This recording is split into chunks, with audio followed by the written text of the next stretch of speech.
Hi നന്ന 2023 റിലീസായ Telugu romantic ചിത്രമാണ് hi നന്ന. ഇപ്പോൾ ഈ കഴിഞ്ഞ ദിവസം OTTയിൽ റിലീസായിട്ടുണ്ട്. അപ്പോൾ കുറേ പേർക്ക് കാണണമെന്ന് താല്പര്യം ഉണ്ടാവും, കുറേ പേര് കാണാനായിട്ട് ഇരിക്കുന്നുണ്ടാവും. അപ്പോൾ പടത്തിനെ കുറിച്ച് പറയുകയാണെങ്കിൽ ആദ്യം ഞാൻ എടുത്ത് പറയണത് മസ്റ്റ് വാച്ചാണ്. കാരണം കിടിലൻ പടം എന്ന് പറഞ്ഞാൽ കിടിലൻ പടമാണ്, ഫീൽ ഗുഡ് പടമാണ്, എല്ലാവർക്കും ഇഷ്ടപ്പെടും. ഇത് നമുക്ക് എന്താ പറയുക, തമിഴ് സിനിമയുണ്ട്, ഡാഡ എന്ന് പറഞ്ഞിട്ടുള്ളൊരു സിനിമയുണ്ട്. ആ സിനിമയുടെ സെയിം ഇമോഷൻ തന്നെയാണ് ഈ സിനിമയിൽ. പക്ഷേ ആ പടത്തിനേക്കാളും അടിപൊളി സിനിമയാണിത്. ഇത് കൂടുതലായിട്ടും ഫാമിലി ഓഡിയൻസിന് വേണ്ടിയിട്ടുള്ള സിനിമയാണ്. ഫാമിലി ഓഡിയൻസിനും നമ്മൾക്കും ഒരേപോലെ ഇഷ്ടപ്പെടുന്ന രീതിയിലാണ് ഈ പടം ചെയ്തു വെച്ചേക്കുന്നത്. മെയിനായിട്ട് പ്രണയമാണ് സിനിമ കാണിക്കുന്നത്. പ്രണയം ആണ് മെയിനായിട്ട് ഇതിൽ എന്ന് പറയണത്. പിന്നെ കാസ്റ്റിൻ്റെ കാര്യം പറയുകയാണെങ്കിൽ ഒക്കെ വലിയ വലിയ കാസ്റ്റാണ്. ഇപ്പോൾ നമ്മുടെ നാനി, പിന്നെ അതേപോലെ ജയറാം, ശ്രുതി ഹാസൻ, പിന്നെ ബേബി കിയാര, പിന്നെ അതേപോലെ നമ്മുടെ മൃണാൽ ടാക്കൂർ, നമ്മുടെ സീതാരാമനിൽ അഭിനയിച്ച നടി.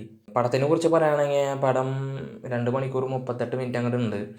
അതിൽ 1 മണിക്കൂർ ആവണേൻ്റെ തൊട്ട് മുമ്പ് നമുക്കിങ്ങനെ തോന്നും ഇത് നമ്മളെല്ലാ സിനിമകളിലും കണ്ടു വന്നിട്ടുള്ള സെയിം സംഭവം തന്നെയാണല്ലോ, സെയിം ക്ലീഷയാണല്ലോ എന്ന് തോന്നും.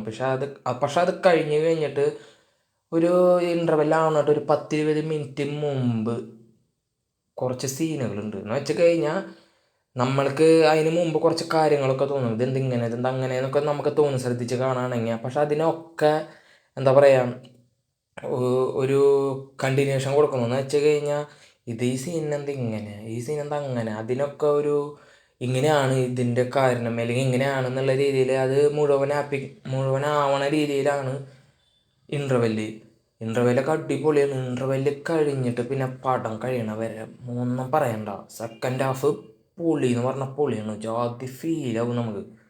എന്ന് വെച്ച് കഴിഞ്ഞാൽ ഭയങ്കരമായിട്ട് ഇമോഷനാണ് ഫുള്ള്. ട്വിസ്റ്റുകൾ എന്ന് വെച്ച് കഴിഞ്ഞാൽ ഞാൻ പറഞ്ഞല്ലോ ഫസ്റ്റത്തേൽ നമ്മൾക്ക് ഇങ്ങനെ കുറേ കാര്യങ്ങൾ എന്ന് വെച്ചാൽ കണക്ഷൻ ഇല്ലാത്ത രീതിയിൽ ഇങ്ങനെ കൊണ്ടുപോയത്. പക്ഷെ അതിനെല്ലാത്തിനും അവസാനം ഒരു കണക്ഷനായിട്ട് വരും ചെയ്യും. കുറച്ച് ട്വിസ്റ്റൊക്കെ ഉണ്ട്, അതൊക്കെ നല്ല അടിപൊളിയായിട്ട് ചെയ്തിട്ടുണ്ട്. പിന്നെ എന്ന് പറയുമ്പോൾ ക്ലൈമാക്സിനോട് അടുക്കുന്നോട് കൂടിയിട്ട് ഒരു സോങ് ഉണ്ട്, ഒരു പാർട്ടി മൂഡ് സോങ്. എനിക്കതെന്തോ പേഴ്സണലായിട്ട് വേണ്ടായിരുന്നു എന്ന് തോന്നി. അതില്ലായിരുന്നെങ്കിൽ കുറച്ചും കൂടിയും പടം ലെങ്ത്ത് കുറഞ്ഞിരുന്നു, കുറച്ചും കൂടിയും കണ്ടിരിക്കാൻ കുറച്ചുകൂടി എൻഗേജ് ആയിരുന്നു. അല്ലെങ്കിൽ പോലും അടിപൊളിയാണ്, നമുക്ക് ബോറടിക്കുന്നില്ല. പിന്നെ പെർഫോമൻസ് പറയുകയാണെങ്കിൽ ഞാൻ ഇപ്പോൾ പറയുകയാണെങ്കിൽ നാച്ചുറൽ സ്റ്റാറാണ് ആളുടെ പെർഫോമൻസ്, ഇതൊന്നും എനിക്കിതിൽ തോന്നിയില്ല. പേഴ്സണലായിട്ട് ഞാൻ പറയണതാണ്. മെയിനായിട്ട് ഇതിൽ ഞാൻ പറയണത് നടി വിളയാടിണ്ട്, അറിഞ്ഞ് വിളയാടിണ്ട് എന്ന് വെച്ച് കഴിഞ്ഞാൽ അവളെ മാക്സിമം ഈ സിനിമയിൽ ഇട്ടിട്ടുണ്ട്, അടിപൊളിയായിട്ട് ചെയ്തിട്ടുണ്ട്. പിന്നെ അതേപോലെ അവരുടെ മോളായിട്ട് അഭിനയിച്ച കുട്ടി നന്നായി ചെയ്തിട്ടുണ്ട്. ജയറാം കുഴപ്പമൊന്നുമില്ല. പിന്നെ അവളുടെ അമ്മയായിട്ട് ചെയ്തിട്ടുള്ള ആ ക്യാരക്ടർ നല്ല അടിപൊളിയുണ്ട്.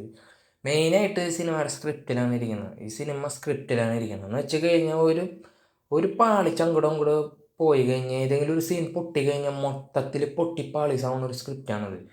പക്ഷെ അത് നല്ല രീതിയിൽ നല്ല കറക്റ്റ് സ്ഥലങ്ങൾ നോക്കിയിട്ട് പ്ലേസ് ചെയ്ത് വെച്ചിട്ടുണ്ട്.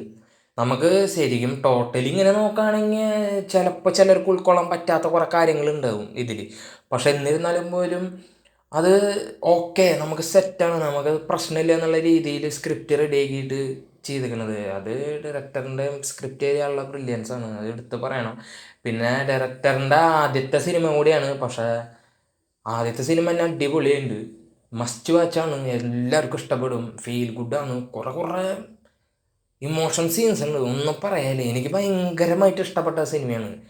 ഇൻ്റർവെല്ല് വരെ എനിക്ക് ഓക്കെ ആയിരുന്നു. അത് കഴിഞ്ഞിട്ട് ഇൻ്റർവെല്ല് കഴിയണോട് കൂടി വേറെ റേഞ്ചാണ്. ക്ലൈമാക്സിനോട് അടുക്കുമ്പോൾ തന്നെ വേറെ കുറച്ച് ടെസ്റ്റുകളൊക്കെ ഉണ്ട്. മൊത്തത്തിൽ ടെസ്റ്റും കാര്യങ്ങളും എല്ലാം കൂടി മിക്സ് ചെയ്തിട്ടൊരു അടിപൊളി പാക്കാണ് ഈ സിനിമ എന്ന് പറഞ്ഞു കഴിഞ്ഞാൽ. ആർക്കും ഇഷ്ടപ്പെടാണ്ടിരിക്കില്ല, എല്ലാവർക്കും ഇഷ്ടപ്പെടും. നല്ല ഒരു പ്രണയമുള്ള സിനിമയാണ്. പിന്നെ നല്ലൊരു സ്ട്രഗ്ലിങ് ഉള്ള സിനിമയാണ്. പക്ഷെ അത് ഇഷ്ടത്തോടെ സ്ട്രഗിൾ ചെയ്യുന്നതാണ് ഈ സിനിമയിൽ കാണിക്കുന്നത്. അത് നമുക്ക് ഇഷ്ടപ്പെടും അത്. അപ്പോൾ ഇത്രയൊക്കെയാണ് ഈ സിനിമയെ കുറിച്ച് പറയാനുള്ളത്. കാണാത്തവരുണ്ടെങ്കിൽ പെട്ടെന്ന് പോയി കാണാം, അടിപൊളി സിനിമയാണ്. അപ്പോൾ മറ്റൊരു വീഡിയോ ആയിട്ട് വരുന്നവർക്ക് ബൈ.